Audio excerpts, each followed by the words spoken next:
ધોરણ 6 વિજ્ઞાન વિદ્યાર્થી મિત્રો, આપણે વિજ્ઞાનની અંદર પાઠ 9 સજીવો અને તેની આસપાસ એનો પાર્ટ 1 ભણી ગયા અને એમાં આપણે સજીવો, તેમની આસપાસ રહેવાની જગ્યાઓ વિશે ચર્ચા કરી. પછી ઊંટ વિશે, માછલી વિશે એટલે એમનું નિવાસસ્થાન અને અનુકૂલન વિશે પણ ચર્ચા કરી. વિદ્યાર્થી મિત્રો, આપણે જોઈએ કે અનુકૂલન કોને કહેવાય તો એ પણ આપણે સમજી ગયા હતા કે જે ચોક્કસ લક્ષણો કે આદતોની હાજરી કે જેના લીધે પ્રાણીઓ કે વનસ્પતિ તેમના વિસ્તારમાં એમને જીવન જીવવામાં મદદરૂપ થાય તેને પ્રાણીઓનું અનુકૂલન કહેવાય છે. ચોક્કસ લક્ષણો કે આદતોની હાજરી કે જેના લીધે તે પ્રાણીઓ કે વનસ્પતિને તેમના વિસ્તારમાં જીવન જીવવામાં મદદરૂપ થાય તેને અનુકૂલન કહેવાય છે. અને નિવાસસ્થાન કોને કહેવાય એની પણ આપણે ચર્ચા કરી ગયા કે જે વિસ્તારમાં પ્રાણીઓ જીવન જીવતા હોય તો તેને તેનું નિવાસસ્થાન કહેવાય છે. હવે આ જે પ્રાણીઓ છે એ બે વિભાગમાં, જમીન ઉપર રહેનારા પ્રાણીઓ અને વનસ્પતિઓને ભૂનિવાસી પ્રાણી કહેવાય છે. એટલે ભૂનિવાસની અંદર કેટલાક ઉદાહરણો આપણે જોઈએ તો જંગલો, ઘાસના મેદાનો, રણ, દરિયાકાંઠો અને પર્વતીય વિસ્તારનો સમાવેશ થાય છે. બીજી બાજુ વનસ્પતિ અને પ્રાણીઓ કે જે પાણીમાં જીવન જીવે છે તેને જલીય નિવાસસ્થાન કહેવાય છે. તેને જલીય નિવાસસ્થાન કહેવાય છે. હવે તળાવ, દલદલ, સરોવર, નદી, સમુદ્ર એ જલીય નિવાસસ્થાનના ઉદાહરણ છે. હવે દુનિયાના જુદા જુદા ભાગમાં આવેલા જંગલો, ઘાસના મેદાનો, રણ, દરિયાકાંઠાના વિસ્તાર તથા પર્વતોમાં ઘણી બધી વિવિધતા જોવા મળે છે આપણને. એટલે નિવાસસ્થાનમાં રહેતી વનસ્પતિ કે પ્રાણી હોય તો એને આપણે એટલે નિવાસસ્થાનમાં રહેતા જે ઘટકો છે એને આપણે બે વિભાગમાં વહેંચી શકીએ છીએ: જૈવિક ઘટકો અને અજૈવિક ઘટકો. એટલે નિવાસસ્થાનના ઘટકો બે પ્રકારના છે: જૈવિક ઘટકો અને અજૈવિક ઘટકો. હવે જૈવિક ઘટકોની અંદર વનસ્પતિ, પ્રાણી અને સૂક્ષ્મજીવોનો સમાવેશ થાય છે, જ્યારે અજૈવિક ઘટકોમાં હવા, પાણી, સૂર્યપ્રકાશ, ગરમી, ભૂમિ, ખડકો વગેરેનો સમાવેશ થાય છે. હવે આ અજૈવિક ઘટકો જે છે તો એ વનસ્પતિ અને પ્રાણીઓ બંનેના વિકાસ માટે ખૂબ જ જરૂરી છે. અને એના માટે અહીંયા આગળ તમને એક પ્રવૃત્તિ આપી છે કે તમે થોડાક મગ અને ચણા, પ્રકરણ 1ની અંદર તમને કહ્યું હતું કે તમે મગ ફણગાવજો અને વિદ્યાર્થીઓ મગ ફણગાવ્યા પણ હશે અને તમે જોયા પણ હશે કે બીજમાંથી ફણગો ફૂટે છે ત્યારે અંકુરિત થાય છે અને બીજમાંથી નવા છોડની શરૂઆત થાય છે. હવે એમાં તમને પ્રવૃત્તિ આપી છે કે થોડાક સૂકા મગના બીજ લો, મગની નાની ઢગલીને બાજુ પર રાખો અને બાકીના મગને 1 દિવસ પાણીમાં ભીંજવો. ભીંજવેલા જે પલાળેલા મગ હોય એને 4 ભાગમાં વહેંચવાના છે. એક ભાગને 3-4 દિવસ પાણીમાં ડુબાડી રાખો. પછી સૂકા બીજને તથા પાણીમાં ડુબાડેલા બીજને ખલેલ પહોંચાડવાની નથી આપણે. અને ભીંજવેલા જે બીજના છે એક ભાગને હવા ઉજાસવાળા રૂમમાં રાખો, બીજા ભાગને બિલકુલ અંધારું હોય એવા ભાગમાં, દાખલા તરીકે કબાટમાં રાખો કે જ્યાં બિલકુલ પ્રકાશ ના આવે, અને છેલ્લા ભાગને ઠંડક ધરાવતી જગ્યાએ, દાખલા તરીકે રેફ્રિજરેટર એટલે ફ્રીજમાં કે આજુબાજુ બરફ હોય એવી જગ્યાએ રાખો. હવે ત્રણેય ભાગને અંકુરિત થવા દો તમે, અને પછી જો તમે જોશો તો તમને જોવા મળશે કે બીજના અંકુરિત થવા માટે કયા બીજનું અંકુરણ થાય છે.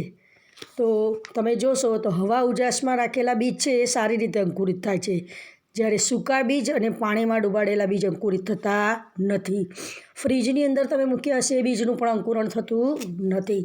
એટલે આના ઉપરથી આપણે સાબિત કરી શકીએ કે બીજને ઉગવા માટે હવા, પાણી અને ગરમી આ ત્રણેય વસ્તુની જરૂર પડે છે. એટલે બીજના અંકુરણ માટે હવા, પાણી અને ગરમી ત્રણેય વસ્તુની જરૂર પડે છે. બિલકુલ સૂકા બીજ છે એનું અંકુરણ થતું નથી. પાણીમાં બિલકુલ ડુબાડું રાખો છો તો પણ એને થતું નથી, કારણ કે એમાં એને હવા નથી મળતી. સૂકા બીજ હોય તો એને પાણી નથી મળતું એટલે એનું અંકુરણ નથી થતું. અને તમે ફ્રીજમાં કે બરફ હોય ત્યાં મૂક્યા હોય જે બીજ, તો એ બીજને ગરમી મળતી નથી એટલે એનું અંકુરણ થતું નથી. જ્યારે તમે જે સૂર્યપ્રકાશમાં ખુલ્લા રાખેલા હશે જે બીજ, એનું સરસ અંકુરણ થાય છે. એટલે આમ બીજના અંકુરણ માટે હવા, પાણી અને ગરમી ત્રણેય બાબતોની જરૂર છે. હવે આપણે આગળ જોઈએ કે વિવિધ નિવાસ સ્થાનોની વાત કરીએ આપણે તો જોઈશું કે રણ પ્રદેશની વાત કરીએ તો રણ પ્રદેશની અંદર આપણે રણના અજૈવિક ઘટકો અને તેની આસપાસ ઊંટ વિશે તો આપણે જોઈ ગયા પ્રાણીની, પણ હવે રણ પ્રદેશમાં રહેતી વનસ્પતિ, રણ પ્રદેશમાં ઉગતી વનસ્પતિની વાત કરીએ તો રણ પ્રદેશમાં ઉગતી વનસ્પતિની વાત કરીએ તો એમાં થોર એટલે કે ફાફડા થોર એ રણ પ્રદેશમાં ઉગતી વનસ્પતિ છે. હવે આ જે ફાફડા થોર છે તો એને રણ પ્રદેશમાં ઉગતી વનસ્પતિને કઈ અનુકૂળતા હોય, અનુકૂલનો કયા છે એના, તો એના મૂળતંત્ર સુવિકસિત હોય છે અને જમીનમાં ઊંડે સુધી વિસ્તરેલા હોય છે, એટલે ઊંડેથી પાણી શોષી શકે છે કારણ કે રણ પ્રદેશમાં વરસાદ ઓછો પડે છે એટલે પાણીનું પ્રમાણ ઓછું હોય એટલે વનસ્પતિના મૂળ જમીનમાં ઊંડે સુધી જાય છે. પછી એના પ્રકાંડ અને પર્ણનો વિસ્તાર ઓછો હોય છે. મોટાભાગે રણ પ્રદેશની જે વનસ્પતિ હોય એની શાખાઓ જાડી અને પ્રકાંડ શુષ્ક અને ખરબચડું હોય છે એટલે પાણીનો બચાવ થાય છે. એને પર્ણો બિલકુલ નાના અને ઓછા હોય છે અને કેટલીક વનસ્પતિને તો પર્ણો હોતા પણ નથી એટલે બાષ્પોત્સર્જન દ્વારા ઓછું પાણી તે ગુમાવે છે. પછી પાણીની અછત હોય એવા દિવસોમાં તો પર્ણો એના ખરી પણ પડે છે અને કેટલીક વનસ્પતિઓના પ્રકાંડ જાડા, દળદાર, મીણયુક્ત અને સ્તરથી આવૃત લીલા હોય છે અને એમાં ખોરાક અને પાણીનો સંગ્રહ થાય છે. એટલે આ રણ પ્રદેશમાં ઉગતી વનસ્પતિની આપણે વાત કરી. હવે રણ પ્રદેશની અંદર જે પ્રાણીઓ રહે છે એમાં ઊંટની તો આપણે વાત કરી, પણ બીજું જોઈએ કે રણ પ્રદેશની અંદર ઉંદર અને સાપ જેવા રણના પ્રાણીઓ હોય છે જેને ઊંટની માફક લાંબા પગ હોતા નથી એટલે દિવસની તીવ્ર ગરમીથી બચવા માટે તેઓ રેતીમાં ખૂબ ઊંડે દર બનાવીને તેમાં રહે છે એટલે આ પ્રાણી રાત્રે ઠંડક હોય ત્યારે જ તે બહાર આવે છે. હવે વિદ્યાર્થી મિત્રો, તમે હમણાં જ મેં કહ્યું કે બાષ્પોત્સર્જન, રણમાં ઉગતી વનસ્પતિ બાષ્પોત્સર્જન દ્વારા બહુ ઓછું પાણી ગુમાવે છે. આગળ આપણે પાઠની અંદર ભણી ગયા હતા પ્રથમ પાઠમાં કે બાષ્પોત્સર્જન કોને કહેવાય, તો કે વનસ્પતિના પર્ણ તેની કિનારીની સપાટી પર આવેલા સૂક્ષ્મ છિદ્રો દ્વારા વાતાવરણમાં જે પાણી ગુમાવે એને શું કહેવાય છે, બાષ્પોત્સર્જન. એટલે આ બાષ્પોત્સર્જનની દ્વારા વનસ્પતિ ખૂબ જ ઓછું પાણી ગુમાવે છે. દાખલા તરીકે આપણે ઉદાહરણ લઈશું કે કુંડામાં વાવેલો થોર, કુંડામાં વાવેલો પાંદડાવાળો છોડ અને પોલિથીનની પારદર્શક બે કોથળી લઈએ. જો થોર વાવેલું કુંડું અને પાંદડાવાળો છોડ વાવેલું કુંડું બંને લઈએ અને દરેકની પર્ણયુક્ત એક ડાળી ઉપર પોલિથીનની કોથળી આપણે બાંધી દેવાની છે. પારદર્શક પ્લાસ્ટિકની થેલી આવે છે ને એ બાંધી દેવાની છે અને એનું મોઢું દોરી વડે બંધ કરી દેવાનું. પછી બંને કુંડાને સૂર્યપ્રકાશમાં મૂકીશું આપણે તો થોડાક કલાક પછી બંને કોથળીની અંદરની સપાટી તમે જોશો તો કઈ કોથળીમાં પાણીના ટીપાં બહુ ઓછા જોવા મળે છે, તો તમે જોશો કે બંનેમાંથી થોર વાવેલા કુંડા પરની કોથળીની અંદર પાણીના ટીપાં ખૂબ જ ઓછા જોવા મળે છે. એટલે એના પરથી સાબિત થાય કે રણ પ્રદેશમાં રહેલી વનસ્પતિ બાષ્પોત્સર્જન દ્વારા ખૂબ જ ઓછું પાણી ગુમાવે છે. હવે ત્યાર પછી આપણે જોઈએ કે પર્વતીય વિસ્તારની વાત કરીએ. હવે શેની વાત કરીએ? પર્વતીય વિસ્તારની વાત કરીએ. તો પર્વતીય વિસ્તારોમાં બહુ મોટી માત્રામાં વિવિધતા ધરાવતી અને વનસ્પતિ અને પ્રાણીઓ હોય છે.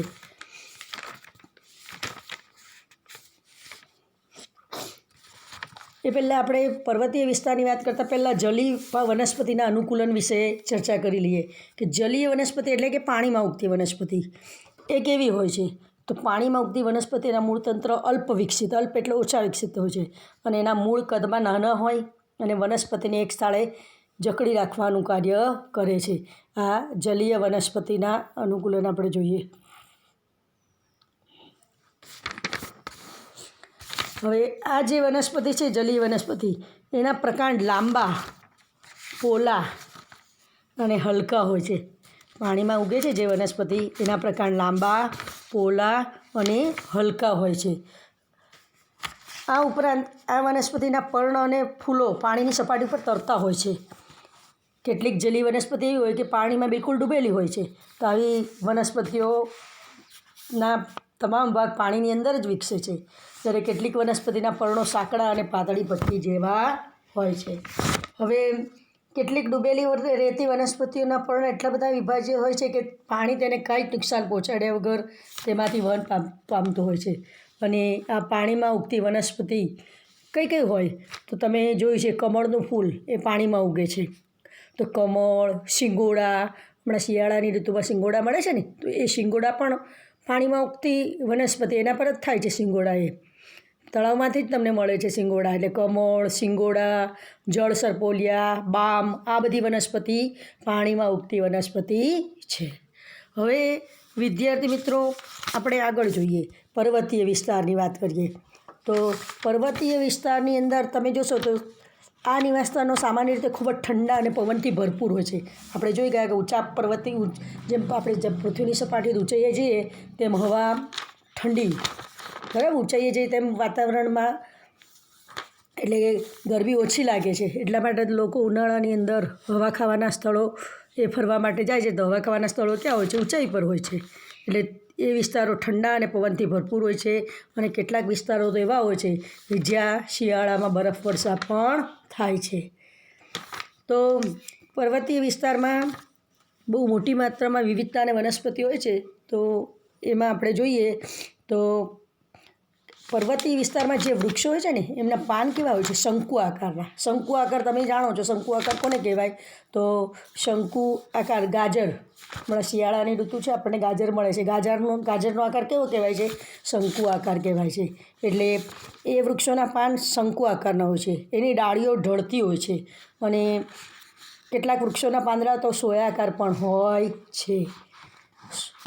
એટલે વરસાદના પાણીને અથવા બરફને તે સરળતાથી નીચે સરકવા દે છે.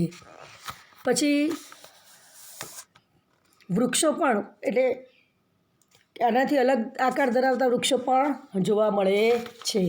હવે પર્વતીય વિસ્તારમાં રહેતા પ્રાણીઓની વાત કરીએ આપણે, તો ત્યાંની પરિસ્થિતિ સાથે તેઓ અનુકૂલન ધરાવતા હોય છે.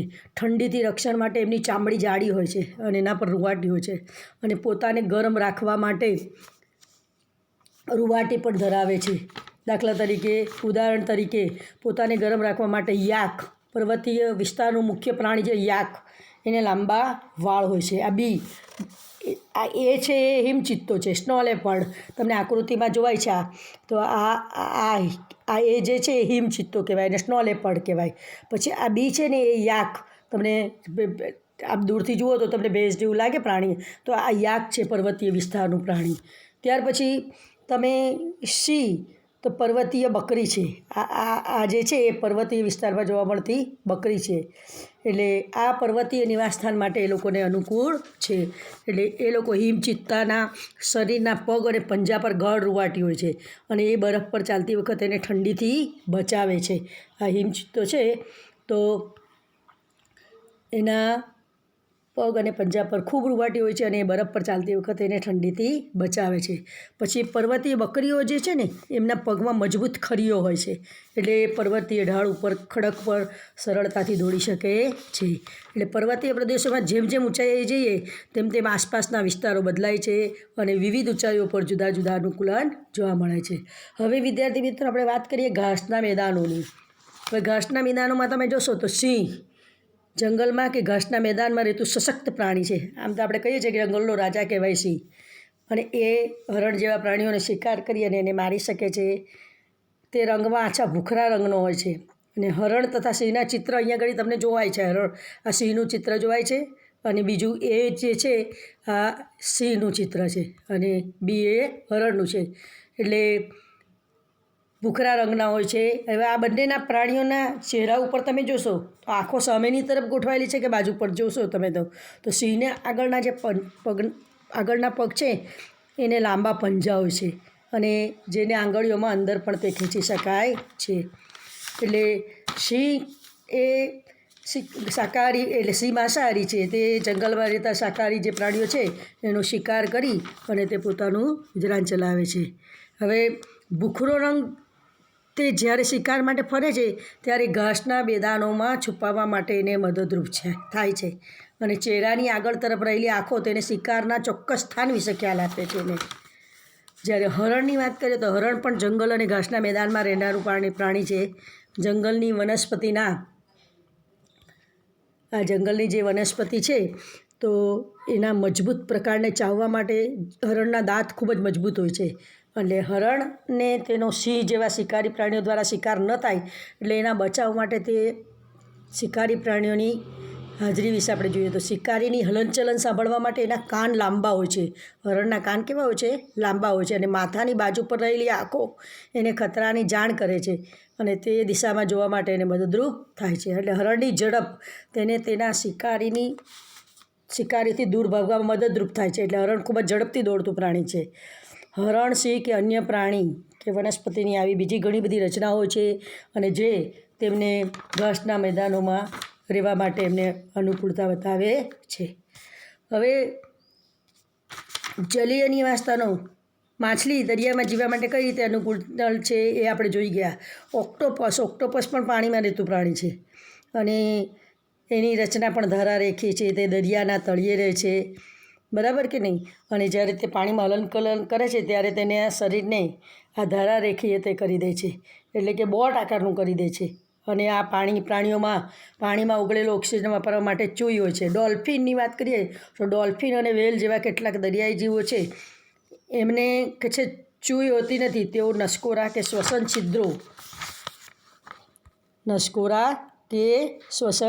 છિદ્રો હોય છે એમની. અને જે તેમના આ જે શ્વસન છિદ્રો છે એના દ્વારા આ માથાના ઉપરના ભાગમાં એમને ગોઠવાયેલા હોય છે. હવે આપણે તળાવ અને સરોવર, નદી કે નાળાની વાત કરીએ તો તળાવ, સરોવર, નદી કે નાળાની અંદર જે વનસ્પતિઓ હોય છે તો એ વનસ્પતિના મૂળ, પ્રકાંડ અને પર્ણો કઈ રીતે ગોઠવાયેલા હોય છે. મૂળ પાણીની નીચે માટીમાં ચોંટેલા હોય છે. ભૂનિવાસી વનસ્પતિમાં જમીનમાંથી પાણી અને પોષક દ્રવ્યો મેળવવામાં મૂળ અગત્યનો ભાગ ભજવે છે. જ્યારે જલીય વનસ્પતિના મૂળ કદમાં ઘણા નાના હોય છે એટલે એ વનસ્પતિને એક સ્થળે જકડી રાખવાનું કાર્ય કરે છે. તો આ જલીય વનસ્પતિના લક્ષણો પણ આપણે જોઈ ગયા કે એમના પ્રકાંડ લાંબા હોય, પોલા હોય, હલકા હોય, પાણીની સપાટી ઉપર તરતા હોય છે. પર્ણ અને ફૂલો પણ પાણીની સપાટી પર તરતા હોય છે. કેટલીક જલીય વનસ્પતિ એવી આવે છે કે તે પાણીમાં સંપૂર્ણ ડૂબેલી હોય છે. દાખલા તરીકે લીલ, ફૂગ, આ બધી પાણીમાં રહેતી જ વનસ્પતિ છે. તમે દેડકાને જોશો. દેડકો સામાન્ય રીતે તળાવનું નિવાસસ્થાન તરીકે ઉપયોગ કરે છે. હવે દેડકો એ તળાવમાં પાણીમાં પણ રહે છે અને જમીન પર પણ રહે છે. એટલે એને આપણે કેવું પ્રાણી કહીએ છીએ? ઉભયજીવી પ્રાણી કહેવાય છે. દેડકો ઉભયજીવી પ્રાણી કહેવાય છે. પાણીમાં અને જમીન પર બંને જગ્યાએ રહે છે. હવે એના પાછલા જે પગ હોય છે એ મજબૂત હોય છે અને એને કૂદવામાં મદદરૂપ થાય છે. એટલે કૂદકો મારવા તથા શિકારને પકડવામાં મદદરૂપ થાય છે. હવે વિદ્યાર્થી મિત્રો, સજીવના લક્ષણો વિશે જોઈએ. તો સજીવના લક્ષણો કયા કયા છે? તો સજીવના મુખ્ય લક્ષણોની વાત કરીએ તો પહેલું, તેમને ખોરાકની જરૂર હોય છે. દરેક સજીવને ખોરાકની જરૂર પડે છે. બીજું, તે વૃદ્ધિ પામે છે. દરેક સજીવ વૃદ્ધિ પામે છે. તમે જોશો, બીજ વાવો છો, પછી નાનો છોડ, મોટો છોડ, એમ કરતાં અહીંયા આગળ આપણે જોઈશું. અહીંયા આગળ આ ચિત્ર તમે જુઓ. બાળકની વાત કરીએ તો બાળક મોટું થઈને પુખ્ત બિલકુલ નાનું હોય તો કેવું હોય, ત્યાર પછી કેવું, પછી પાટડિયા ભરતું થાય, પછી મોટું થાય. આ એની આખી બધી અવસ્થાઓ અહીંયા આગળ બતાવી છે. એટલે આમ અહીંયા આગળ આ મનુષ્યની છે એવી રીતે આ પ્રાણીની છે. અહીં તમને મરઘીનું બચ્ચું બતાવ્યું છે કે ઈંડું હોય, એમાંથી બચ્ચું નીકળે, ત્યાર પછી એનાથી મોટું બચ્ચું થાય, પછી એમાંથી પુખ્ત વયનું તે બને છે. એટલે ઈંડામાંથી નીકળેલું પીલું એ મરઘીનું બચ્ચું, એને વિકાસ પામીને મરઘી કે કૂકડો બને છે.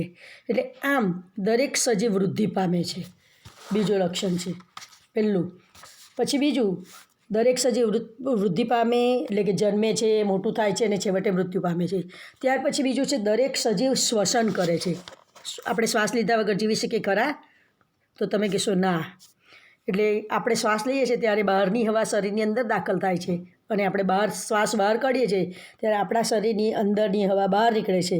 એટલે શ્વાસોચ્છ્વાસ એ શ્વસન ક્રિયાનો એક ભાગ છે. એટલે આપણે શ્વાસમાં લીધેલી હવામાંના થોડાક ઓક્સિજનનો ઉપયોગ આપણું શરીર કરે છે અને આ પ્રક્રિયામાં ઉત્પન્ન થયેલો જે કાર્બન ડાયોક્સાઇડ એ બહાર કાઢીએ છીએ. એટલે આપણે શ્વાસોચ્છ્વાસની ક્રિયામાં શ્વસનમાં ઓક્સિજન વાયુ લઈએ છીએ અને ઉચ્છ્વાસમાં આપણે કાર્બન ડાયોક્સાઇડ વાયુ બહાર કાઢીએ છીએ. તમે પ્રાણીઓને જોયા હશે, ગાય, ભેંસ, કૂતરા, બિલાડી, એમાં થતી શ્વસન ક્રિયા તમે જોઈ હશે. મનુષ્ય જેવી જ એમની પણ પ્રક્રિયા છે. એ જ્યારે આરામ કરતા હોય ને ત્યારે તમે જોશો એમના પેટના સ્નાયુઓનું હલનચલન થતું હોય છે. એટલે એ સ્નાયુનું હલનચલન થાય તો એ દર્શાવે છે કે તેઓ શ્વસન કરે છે. એટલે દરેક સજીવ માટે શ્વસન જરૂરી છે. એટલે શરીરે લીધેલા ખોરાકમાંથી અંતે શ્વસનને લીધે જ ઉર્જા મળે છે. વનસ્પતિ પણ શ્વસન કરે છે. વનસ્પતિ શ્વસન ક્રિયા કરે છે. એમાં વનસ્પતિ તો બે પ્રક્રિયા કરે, પ્રકાશસંશ્લેષણ અને શ્વસન. પ્રકાશસંશ્લેષણમાં તે કાર્બન ડાયોક્સાઇડ વાયુનો ઉપયોગ કરે અને ઓક્સિજન મુક્ત કરે છે. જ્યારે શ્વસન ક્રિયામાં તે ઓક્સિજન વાયુનો ઉપયોગ કરે અને કાર્બન ડાયોક્સાઇડ મુક્ત કરે છે. એટલે પ્રકાશસંશ્લેષણની ક્રિયા માત્ર દિવસે સૂર્યપ્રકાશની હાજરીમાં જ થાય છે, જ્યારે શ્વસન ક્રિયા તો રાત દિવસ ચાલ્યા કરે છે. એટલે આમ આપણે સૂર્યપ્રકાશની હાજરીમાં વનસ્પતિ હવામાંના કાર્બન ડાયોક્સાઇડનો ઉપયોગ કરી પોતાનો ખોરાક બનાવે અને ઓક્સિજન બહાર કાઢે છે. એટલે વનસ્પતિ એમનો ખોરાક ફક્ત દિવસના સમયે જ બનાવે છે, જ્યારે શ્વસન તેમનામાં દિવસ રાત શ્વસન થાય છે.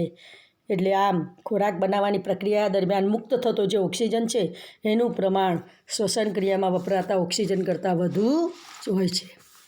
ત્યાર પછી છે હવે ત્રીજો મુદ્દો છે. ચોથો મુદ્દો આપણે જોઈ ગયા છે, દરેક સજીવ વૃદ્ધિ પામે છે, દરેક સજીવ ખોરાક લે છે. પછી ત્રીજું તે શ્વસન કરે છે. હવે ચોથો મુદ્દો છે તે ઉત્તેજનાને પ્રતિચાર આપે છે.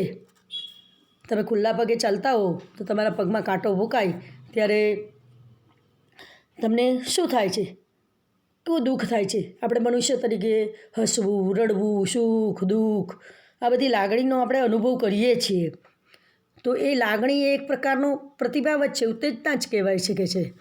એટલે તરત જ આપણને ઠંડી લાગે, શિયાળો આવે એટલે ઠંડી લાગે એટલે આપણે સ્વેટર પહેરીએ, ઉનાળો આવે તો ગરમી લાગે, પંખો ચાલુ કરીએ, એસીમાં રહીએ. તો આ બધો જે અનુભવ આપણે કરીએ છીએ એટલે એ ઉત્તેજનાનો આપણે એની સામે પ્રતિચાર આપીએ છીએ. દાખલા તરીકે તમે કોઈ પક્ષી તરફ જાઓ ત્યારે તે શું કરે છે? પક્ષી તમારાથી ડરીને દૂર ભાગી જાય છે. રસોડાની લાઇટને રાત્રિ દરમિયાન ચાલુ કરવામાં આવે તો તમે જોશો ઘણીવાર રાત્રે તમે વંદાઓ એમની છુપાવવાની જગ્યાઓ તરફ ભાગવાનું શરૂ કરે છે. એટલે એ વંદો જે છે એને પ્રકાશ પસંદ હોતો નથી, એટલે તરત જ ભાગવા જાય છે. એટલે એને ખબર પડી જાય છે એમ. કેટલીક વનસ્પતિ એવી છે કે એના પુષ્પ રાત્રે જ ખીલે છે. દાખલા તરીકે રાતરાણીના પુષ્પ ક્યારે ખીલે છે? રાત્રે ખીલે છે. એટલે વનસ્પતિમાં સૂર્યાસ્ત થતાં પુષ્પ બંધ થઈ જાય છે. તમે સૂર્યમુખીનું ફૂલ જોયું હશે, એ સૂર્યની દિશામાં જ પોતે ફરતું હોય છે, સૂર્યની દિશામાં જ. સવારમાં તમે જોશો તો સૂર્યમુખીનું ફૂલ પૂર્વ દિશા તરફ હોય, બપોર થતાં આમ સીધું થઈ જાય છે અને સાંજે પશ્ચિમ દિશા તરફ એટલે કે સૂર્યાસ્તમીય તરફ જોવા મળે છે. એટલે આમ આ પ્રતિચાર છે. હવે તમે લજામણીના છોડનું નામ સાંભળ્યું હશે, લજામણીનો છોડ. તમે તેને આંતરડાવો તો એ શું થાય છે? એના પર્ણ બીડાઈ જાય છે. અને પછી થોડી વાર પછી પાછા ખુલી જાય છે. એટલે આમ દરેક સજીવ કે છે ઉત્તેજનાને પ્રતિચાર આપે છે. પછી સજીવ હલનચલન કરે છે. તમે કહેશો સજીવની અંદર તો વનસ્પતિ અને પ્રાણી બંને આવે. વનસ્પતિ હલનચલન કરે છે પણ તે પ્રચલન કરી શકતી નથી, જ્યારે બીજા સજીવો, મનુષ્ય, પ્રાણી એ બધા હલનચલન પણ કરી શકે છે. ત્યાર પછી આપણે જોઈએ ઉત્સર્જન કરે છે.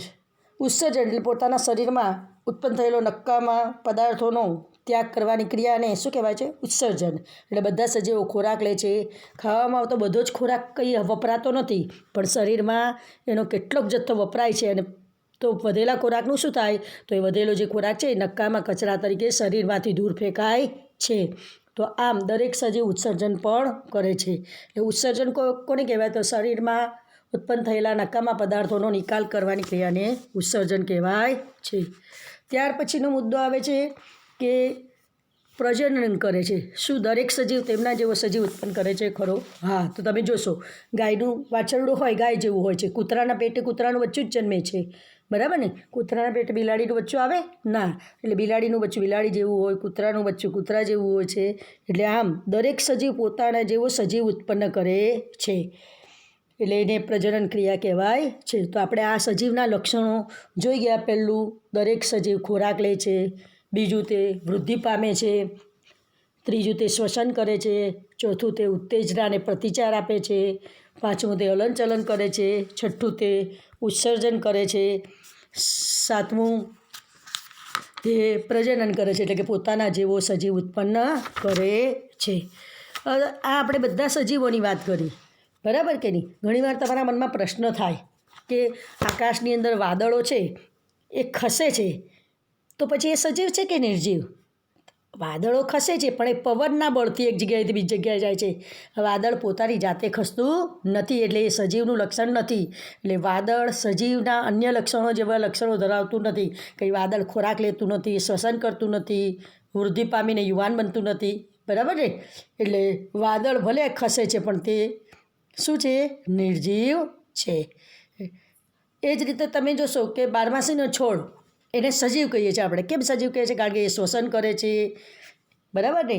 એના જેવો પછી એ જમીનમાંથી ખનિજ ક્ષાર અને પાણીનું શોષણ પર કરે છે.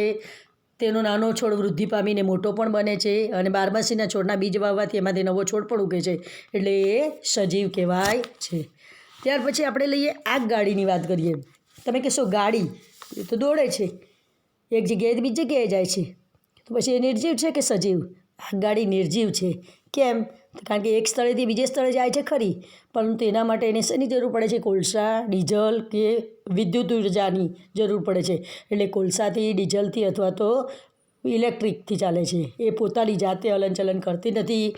આગગાડી સજીવની જેમ વૃદ્ધિ પામીને કદમાં મોટી થતી નથી, બરાબર ને? એ પોતાની મેળે કોલસાનો ખોરાક તરીકે ઉપયોગ કરતી નથી. એટલે આગગાડી કંઈ બીજી આગગાડીને જન્મ પણ આપતી નથી. એટલે એ આગગાડી પણ ભલે ચાલે છે પરંતુ તે નિર્જીવ છે. હવે તમે કહેશો કે આંબાનું વૃક્ષ છે, આંબો કે કોઈ પણ વનસ્પતિની વાત કરીએ, એક સ્થળેથી બીજે સ્થળે જઈ શકતું નથી, છતાં એને કેમ સજીવ કહેવાય? તો આંબાનું વૃક્ષ એક સ્થળેથી બીજા સ્થળે જઈ શકતું નથી, પરંતુ તે બીજા બધા સજીવના લક્ષણો ધરાવે છે. કારણ કે તે શ્વસન કરે છે, તે ખોરાક લે છે, તે સંવેદના અનુભવે છે, તે વૃદ્ધિ પણ પામે છે, અને તે એના જેવો બીજો છોડ પણ ઉત્પન્ન કરે છે. એટલે આંબાનું વૃક્ષ એ સજીવ કહેવાય છે. ત્યાર પછી તમે જોશો ગુલાબના છોડની કે મહેંદીના છોડની વાત કરું. તમારે જો ગુલાબનો છોડ વાવવો હોય તો તમે શું કરો છો? ગુલાબનો જે છોડ હોય એમાંથી એક ડાળી એની કાપી અને પછી એની કલમ કરી અને તમે વાવી દો, તો એમાંથી બીજો છોડ થઈ શકે છે. એટલે આમ આપણે જોઈ ગયા કે સજીવ અને નિર્જીવ. ઘણીવાર એવું લાગે કે આ ચાલે છે. દાખલા તરીકે વિમાનની વાત કરીએ આપણે. વિમાન આકાશમાં ઉડે છે, ખોરાક તરીકે તે શું લે છે? પેટ્રોલ પીએ છે, છતાં આપણે વિમાન કેવું કહેવાય છે? નિર્જીવ કહેવાય છે. એટલે વિમાનને આપણે શું કહીએ છીએ? નિર્જીવ કહીએ છીએ. હવે વિમાન આકાશમાં પોતાની જાતે ઉડતું નથી, પણ એને વિમાન ચાલક દ્વારા એને આકાશમાં ઉડાવવામાં આવે છે. એ પોતાની જાતે કંઈ ખોરાક તરીકે પેટ્રોલ પીતું નથી, પરંતુ તેમાં પેટ્રોલ ભરવામાં આવે છે. એટલે એ સજીવના લક્ષણો ગણાય નહીં, કારણ કે વિમાન શ્વસન કરતું નથી, તે વૃદ્ધિ પામતી નથી કે પ્રજનન કરતું નથી. એટલે વિમાન એ નિર્જીવ કહેવાય છે. તો આમ આપણે સજીવ અને નિર્જીવ વિશે જોઈ ગયા. સજીવોની વિવિધતા પાઠમાં આપણે જોઈ ગયા કે સજીવોમાં પુષ્કળ વિવિધતાઓ છે, પરંતુ આપણે ચર્ચા કરીએ મુજબ દરેક કેટલાક સમાન લક્ષણો ધરાવે છે. સજીવો મૃત્યુ પણ પામે છે, એ પણ એનું એક લક્ષણ છે. કારણ કે તે મૃત્યુ પામતા હોવાથી પોતાના જેવા સજીવોની ઉત્પત્તિ દ્વારા તેઓ પોતાની જાતને હજારો વર્ષ સુધી ટકાવી રાખે છે.